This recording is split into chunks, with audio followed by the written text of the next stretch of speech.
Do not judge a book by its cover. This proverb is especially true when looking at a Byzantine church. Its exterior may suggest simplicity, but the interior has some solid arguments against it. Hi everyone! In this video, we will cover the symbolism-filled Byzantine church interiors. A lot of you asked me to cover the interior, so let's get inside. But hey, where's the interior?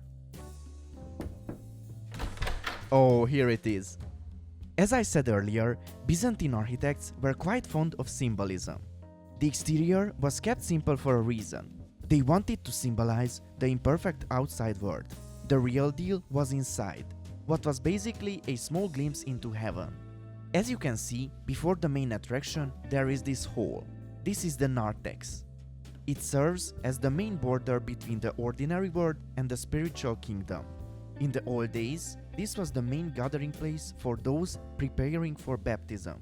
In bigger cathedrals, this space was often divided into two separate areas, the outer court-like exonarthex and the main hall-like esonarthex. Here are three doors and the central one is bigger and more detailed. This is the imperial gate, which is used exclusively for processions. I made this using copper while I used wood for the ordinary doors. As we enter, we get into the main area, the nave. This is the main attraction, filled with columns, domes and the sanctuary. The crossing square layout gets emphasized as we are looking upward. As your eyes move towards the main central dome, the walls and pendentives are continuously getting more and more decorated. This also symbolizes the greatness of heaven. Here you can see the pendentives from the inside, transforming the square into a circle for the dome. As we're getting higher and higher, there are more and more windows, giving it more and more light, symbolizing how we are getting closer to heaven. Here are quarter spheres moving towards the main dome. I used bamboo and, quite surprisingly, sponge. I never thought I would someday use it to build. The central dome is the most decorated as this is the highest point of the interior. Symbolically, the dome is the ultimate representation of the cosmos, the infinite and the celestial heavens, serving as a vast architectural canopy. Byzantine architects consistently pierced the lower circumference of the dome with a continuous ring of arched windows. This clerestory allows intense, focused shafts of sunlight to flood the interior. On the sides there are column holes. I used gold and glazed terracotta. In the nave, architects used big chandeliers to help light up the area. Fun fact, in Byzantine churches there were no benches to sit on.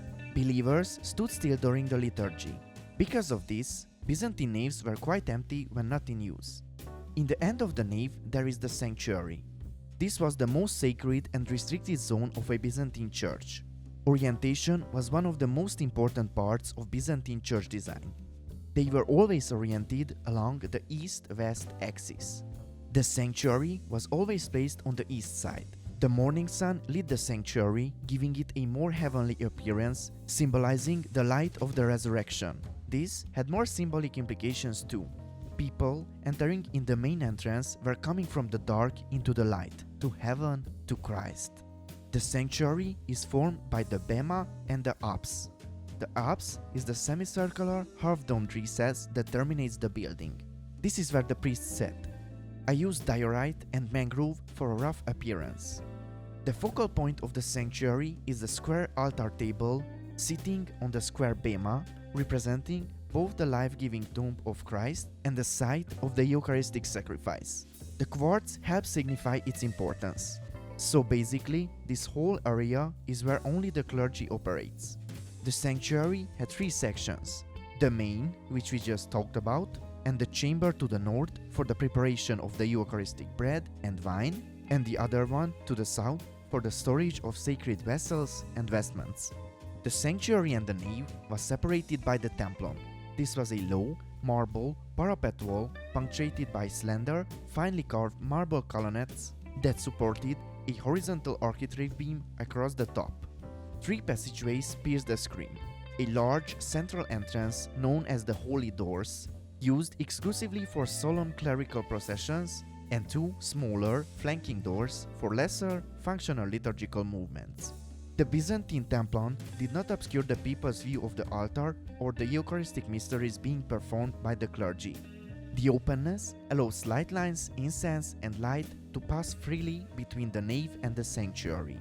Using quartz and glazed terracotta with diorite really draws attention. Right in front of the sanctuary is the Ambo and the Solea. The Ambo is designed specifically to project the rituals, readings, and chants of the sanctuary out into the congregational space of the nave. By physically elevating the reader high above the heads of the standing congregation, the Ambo ensured that the spoken word of the liturgy carried acoustically throughout the cavernous echoing spaces of the domed interior. Symbolically, the monumental Ambo was the massive stone rolled away from the Holy Sepulchre, from which the angel proclaimed the resurrection of Christ to the waiting world. The Solea is a raised, often enclosed walkway flanked by low marble parapets that extends outward from the central holy doors of the Templon, cutting directly through the eastern half of the nave. Now, no Byzantine interior would be complete without its most breathtaking feature, the gold mosaics and frescoes that cover virtually every surface. Building these in Minecraft would require a far larger scale than what I'm used to, so I cut it short on this one in this build. I tried replicating the marble floor and walls using sandstone, birch, bamboo, and actual gold. The column capital used in Byzantine churches is something different. They deliberately moved away from the classical Greek orders, creating the basket capital, which tapers smoothly downward to meet the column shaft and flares upward to support the arches above. As you probably guessed by now, I took inspiration mainly from Hagia Sophia's interior. This was my first detailed interior I built in years. I don't really do this. If you didn't see my first video about Byzantine exteriors, you should watch that too.